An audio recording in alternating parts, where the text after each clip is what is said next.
বাধ্য হয় তার নিরাপত্তা নিশ্চিত করার জন্য তাকে পুলিশের হেফাজতে নিয়ে আসার জন্য। তিনি তো আসলে মামলার আসামি ছিলেন, এটা আপনারা জানেন। আবারও দুইটা পক্ষ মুখোমুখি হয়ে গিয়েছিল। এনসিপির পক্ষ থেকে যে মামলা করেছিল আসামিগুলো 6 জন আসামি অলরেডি জামিনে আছে। আসলে গুমের কোনো ঘটনা এখানে ঘটে নাই, তাকে আমরা বিজ্ঞ আদালতে অলরেডি সোপর্দ করেছি। 1 নম্বর।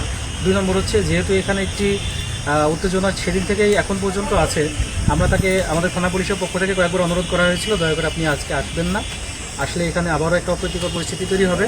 এবং আমরা ইনস্ট্যান্ট, তিনি যেহেতু দ্রুত সিদ্ধান্ত নিয়ে দ্রুত সংবাদ সম্মেলনটা করার পরিকল্পনা করেছিলেন, পুলিশের একটা প্রস্তুতির বিষয় থাকে যে কোনো ঘটনার সিচুয়েশন ট্যাকেল দেওয়ার জন্য। পুলিশের হাতে ওই মুহূর্তে একেবারে সময় কম ছিল, পর্যাপ্ত সময় ছিল না যে একটা নিরাপত্তা পরিস্থিতি, নিরাপত্তা বলয় তৈরি করে তাকে সংবাদ সম্মেলনের ব্যবস্থা করে দিবেন।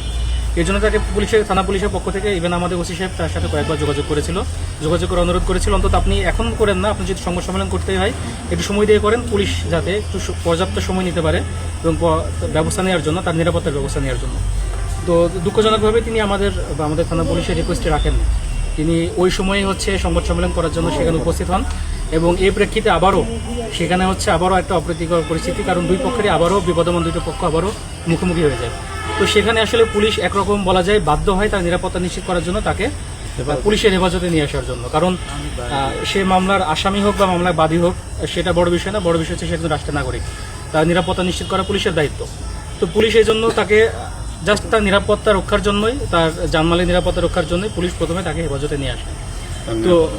তো সমস্যা যেটা হয়ে গেছে যে তিনি তো আসলে মামলার আসামি ছিলেন, এটা আপনারা জানেন। তো থানা পুলিশ একটা মামলার আসামিকে থানাতে একবার পুলিশের হেফাজতে নিয়ে আসার পরে আসলে এইভাবে তার বিরুদ্ধে যেহেতু মামলা ছিল, একেবারে একদিন আগের মামলা, তো এই ধরনের ঘটনাগুলোতে আমি জানি এটা বলা ঠিক হচ্ছে কিনা, পুলিশ অনেক সময় ইগনোর করার চেষ্টা করে আসামি অ্যারেস্টের ব্যাপারে। আসলে এই ধরনের মামলাগুলোতে আসামি অ্যারেস্টের ব্যাপারে পুলিশ সবসময় একটু ধীরে চলনে দিতে আগায়। কিন্তু এখানে পরিস্থিতি এমন হয়ে গেছে, আমরা আসলে কিন্তু প্রথমত তাকে অ্যারেস্ট করতে চাই না, পুলিশ তাকে অ্যারেস্ট করেও নাই। পুলিশ তাকে হেফাজতে নিয়ে আসে, নিরাপত্তা হেফাজতে নিয়ে আসে তার জানমাল রক্ষার জন্যই। পরবর্তীতে যেটা হয়ে গেছে, সে যেহেতু মামলার আসামি ছিল এবং সে পুলিশের হেফাজতে একবার চলে এসেছে, তাকে আসলে পরবর্তীতে আদালতের মাধ্যমে পরবর্তী ব্যবস্থা নিয়ে আসার পুলিশের হাতে আসলে আর কোনো অপশন ছিল না।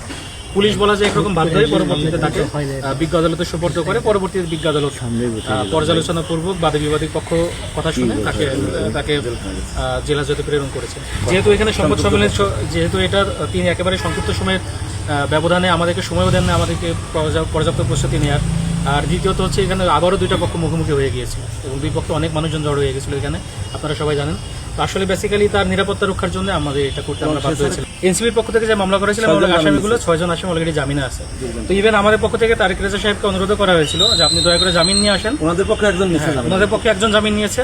এই পক্ষে পরে আমাদের তাকে অনুরোধ করা হয়েছিল থানা পুলিশের পক্ষ থেকে যে দয়া করে আপনি জামিন নিয়ে আসেন, তাহলে কোনো দিকে কোনো বিতর্ক থাকে না এবং আপনার যতটুকু নিরাপত্তা দেওয়ার দায়িত্ব, সেই আসামি হোক বা জামিনে থাকুক বা না থাকুক। আসলে প্রথমত কোনো রাজনৈতিক দলের কর্মসূচি নিয়ে বক্তব্য দিয়ে আমার এর ভিতরে পড়ে না। এটা রাজনৈতিক দল, তারা তাদের কর্মসূচি অংশ হিসেবে করতেই পারেন, কিন্তু যদি এসেই থাকেন তার নিরাপত্তা দেওয়ার জন্য যতটুকু ব্যবস্থা নেওয়ার দায়িত্ব পুলিশের আছে, পুলিশ সর্বোচ্চ চেষ্টা করবে